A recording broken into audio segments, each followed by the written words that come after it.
StrayAllDay.com. You are now tuned into the show where you learn the discipline to show up day after day, to do the work, the confidence to put yourself out there boldly and authentically, and the mental toughness to continue showing up, doing the work, putting yourself out there, even when the success you've expected to achieve has yet to be achieved. And on top of all this, you get a huge dose of personal initiative. That is the go-getter energy that moves any one of us, including yourself, to go and make things happen instead of waiting for things to happen. And then we put all this together into a series of frameworks, approaches, insights, strategies, and techniques, all underneath the umbrella of one unifying philosophy that is called work on your game. My name is Dre Baldwin, also known as Dre All Day, and welcome to the show. And today's topic is, we are going into part 2 of our what is going to be a 10-part series on why you fear success. What is causing you to push yourself away from and avoid success at all costs? Before we get started, let me remind you, daily motivation, Monday motivation, text messages that I send out daily and weekly, respectively, to everyone in my text community. Text me at my number 305-384-6894 to get those messages. Again, as soon as we get the text messaging mechanism fixed, then you'll be getting those messages on a regular basis. Secondly, Work on Your Game University. That is the place where I do all my coaching. If you would like to have me as your direct coach, there's one way to do it. That's inside the university. You'll like to get into our 4-part framework based around mindset, strategy, systems, and accountability. One way to do it. Inside the university, you want to get our 2 physical mailings we send out every month, the Bulletproof Bulletin and also the Black Book. One way to do it. WorkOnYourGameUniversity.com. That link is down below in the description.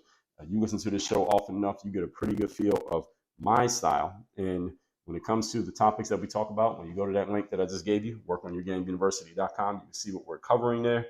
Schedule a time to get on a call with us. We'll talk about where you're at, where you want to go, and we'll tell you how everything works from there. Again, that link down below in the description. So with that out the way, let's get into right into point number 4 here, picking up from yesterday's masterclass. And we're talking again, the reasons why you fear success. Number 4, attention and criticism. So what you'll notice when I'm talking about these reasons why you fear success, these are all things that either sometimes it's someone has already achieved some level of success and you start to notice these things happening and you fear them, so you push away, or you are anticipating what will happen when you're successful, maybe because from what you saw from other people or with your imagination, and you're like, well, I don't want that, so you do everything you can to stay away from it. So sometimes you have actually experienced these viscerally, sometimes you're just thinking about them, but they all do happen. They are all real. So as you create more success, you naturally will draw more attention to yourself. And we've already talked about why this is, because most people are not successful. So when you create success, most people don't even try to be successful, let alone do they become it.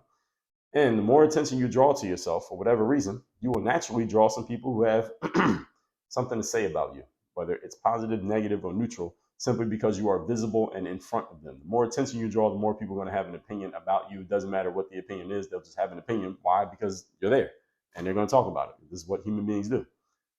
But if you happen to be in front of a lot of people and you are successful, and people note your success, meaning your success is visible or it's publicly noted for whatever reason, and again, public can mean within your community, it doesn't have to be to the whole world, you will get even more criticism and more negativity from other people because of the success, when you're noted for having achieved at a high level.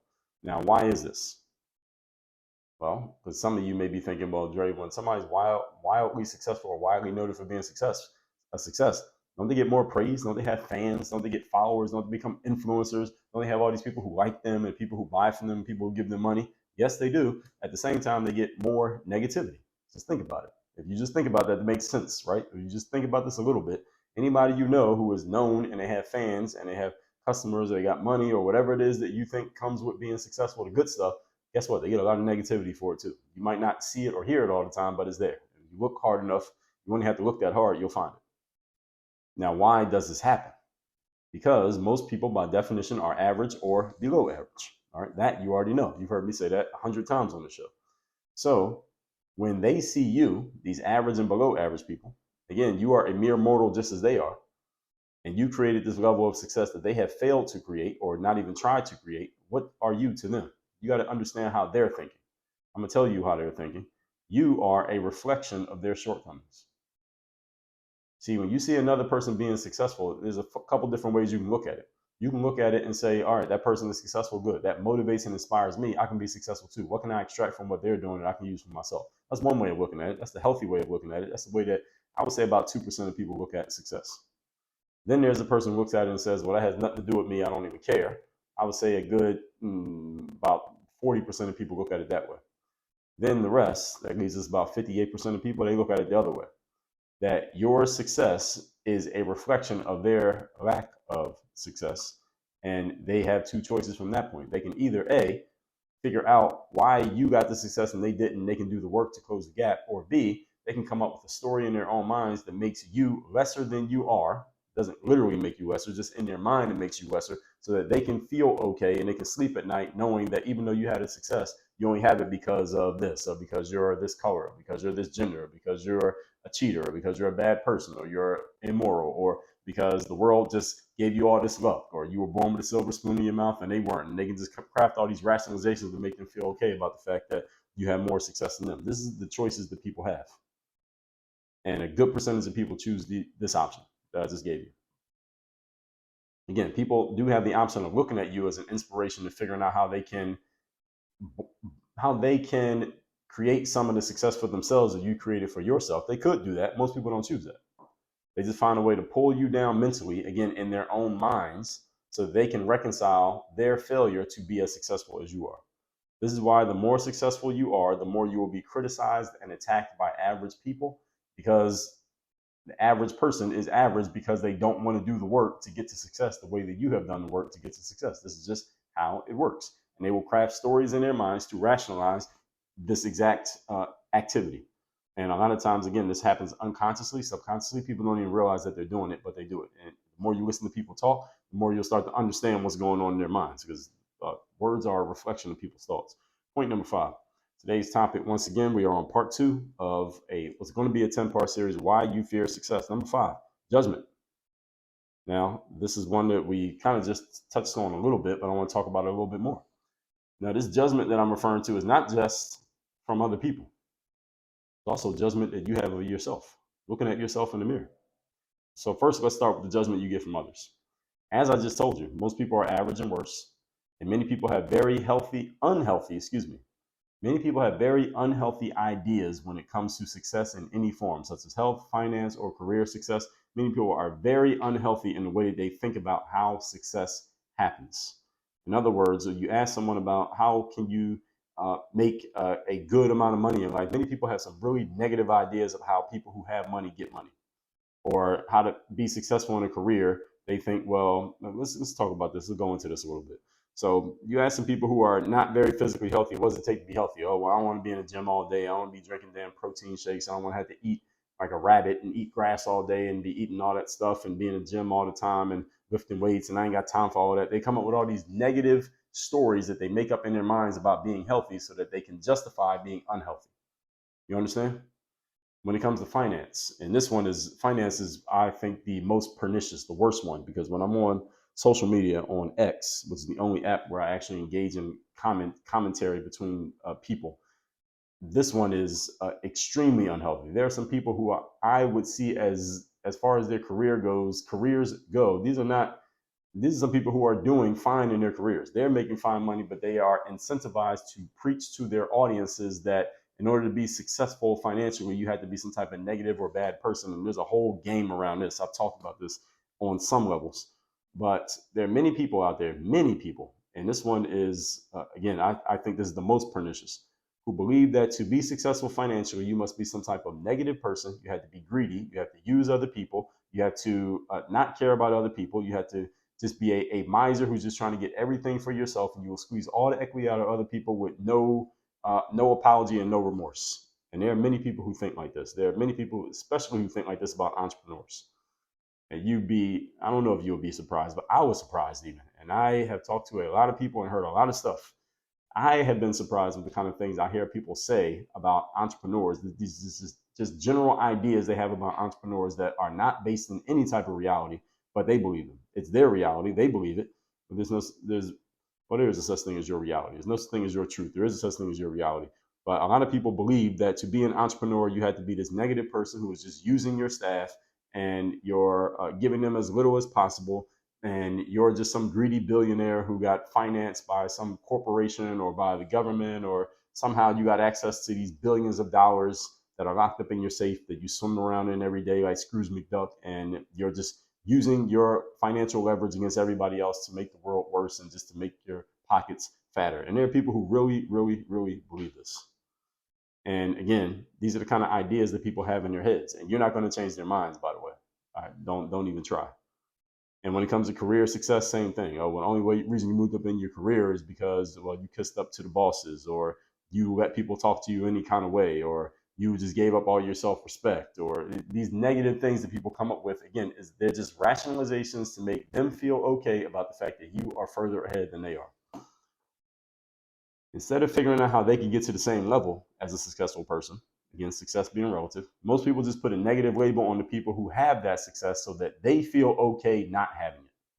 So they will judge you, and they will judge you harshly, and some of these people will be willing to voice their judgment of you. And when there are more of them, and the more of them there are, the more confident they are to voice their negative judgments of you. We call this the vocal majority. The vocal majority. These are the people who they have some negative idea they have of you, and when they feel supported, there are other people who have the same idea. All of them will get louder and stronger in their voicing against you. Let's just put it that way. And this is something that I know to be true. I'll probably do an episode on this soon after this series is done. Is that people tend to agree with you privately and quietly and in private. When people agree with you, they tend to do it quietly and in private, especially when you're talking about something that maybe people don't want to jump into that hot water because there may be some pushback and opinions are divided. People tend to disagree with you loudly and in public.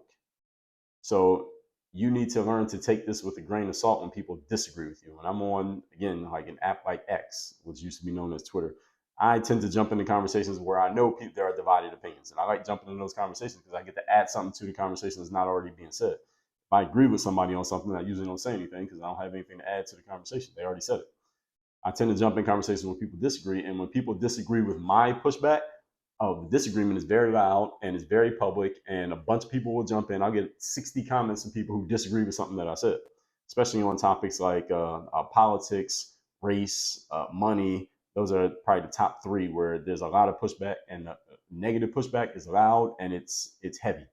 But the people who agree with me, they don't really say anything. They just quietly agree with me. They might like my posts, they might follow me, but they don't get into the conversation and defend me verbally because they don't want to deal with the backlash that comes with it. And I get it, and I ain't mad at those people. But you need to understand this, and you got to have your mind in the right place to be able to deal with this if you're going to get yourself into the public space. And that doesn't mean you need to be on social media talking to people in comments. I don't recommend it. It's not for everybody. You got to have a certain type of mental makeup for doing this. I have it, and not everybody has it, and not everybody needs it. But as I'm saying here, instead of figuring out how to get to the same level as successful people, most people just put negative labels on you so that they can feel better about themselves. And again, on social media, I hear people talk about entrepreneurs. They're evil, greedy, they're exploiting people. This can be further from the truth, but a lot of people do truly believe this. Another form of judgment, you have the flip side of this, is you judging yourself. This is a judgment you got to be aware of as well. And this is the worst judgment because you got to deal with yourself all day. You can put your phone away and not hear people saying stuff about you on the internet. You can't put you away. Well, you can, but I would suggest you not. All right, because most people are average. It is inevitable that you've been around a lot of average people your whole life. All right, most of you can't avoid being around average people. You have no choice. You go to school, you go to work, and you go outside, you go to the grocery store. All right, there are average people everywhere. All right, you can't avoid them. There's too many of them. So a lot of those average loser thinking ideas that you would get from average people are embedded in your brain the same way they are embedded in their brains. You got these. If you went to school, I guarantee you got a bunch of loser think average ideas because school is designed to create and manufacture a bunch of average people to live average lives. It's designed that way. So unless you were homeschooled, there's no way you could avoid this. So when you start to create success, these loser ideas that have been planted in your brain, they might start to creep up in your mind. So you must have the tools to deal with these. And guess what? We happen to have that tool. It's called the Bulletproof Mindset System. And that's the first thing you're going to access when you join Work on Your Game University at workonyourgameuniversity.com. Point number 6. We're talking today. We're on part 2 of what's going to be a 10-part series, Why You Fear Success. Number 6, future failure. Yes, this is another reason people fear success is because they don't want to fail in the future that they haven't even gotten to yet. All right, so they call, when you are too focused on what's happened in the past, they call that anxiety. And when they say you're too worried about what's going to happen in the future or too concerned with what's going to happen in the future, they call that worry. So future failure is a form of worrying.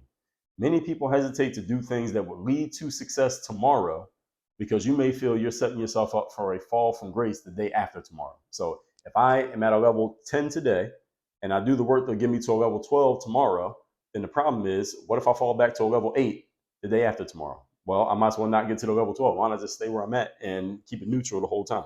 This is how people think. This is how people think. This is a rationalization that they go through. And therefore, they sabotage their success and do nothing. And they rationalize and they come to the conclusion it's better to do nothing at all than they move up and then have to move back down. Because you have created success in the present now, you create an expectation.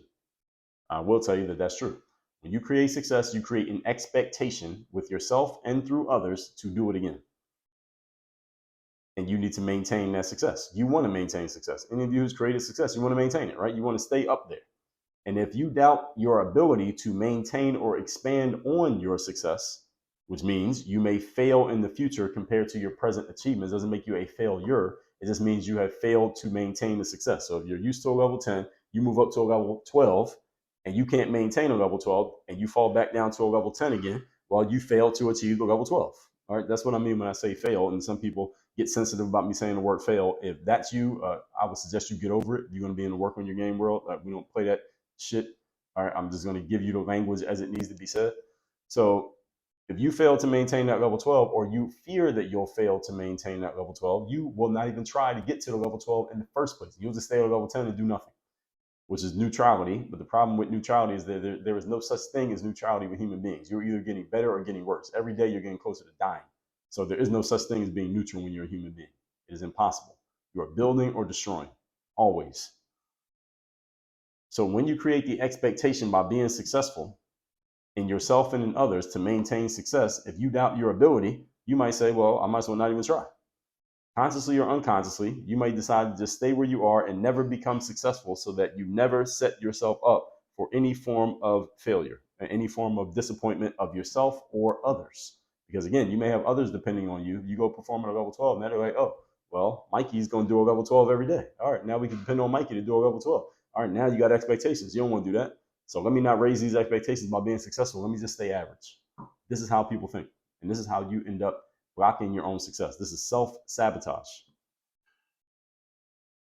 In short, some people would rather be consistently average rather than be wildly successful and then risk falling to a lower level of success after that. It's not that you are going to fall to a lower level of success. I mean, what's stopping you from just staying up there once you get up there? There's nothing that says you have to fall back down.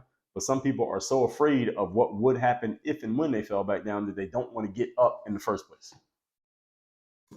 You don't want to go up and I talked about this metaphor a long time ago, is that you can't dunk the basketball without jumping. All right, even the tallest basketball players in the world got to jump in order to dunk the basketball. And some people don't want to jump to dunk the basketball because they're afraid that they got to come back down to the ground after the dunk. So they never try to dunk in the first place. So you got to leave your feet. It's an extended metaphor for basketball, but all of you can get it just from what I said before that, is that if you are afraid of falling off before you even get to a point, all right, you are basically predicting your failure before it even happened. Why are you doing it? Worry is a down payment on future failure. That's what it is. You're making a down payment. You are investing in your failure in the future by worrying. You're making an investment. It's like you went and bought some stocks and bonds.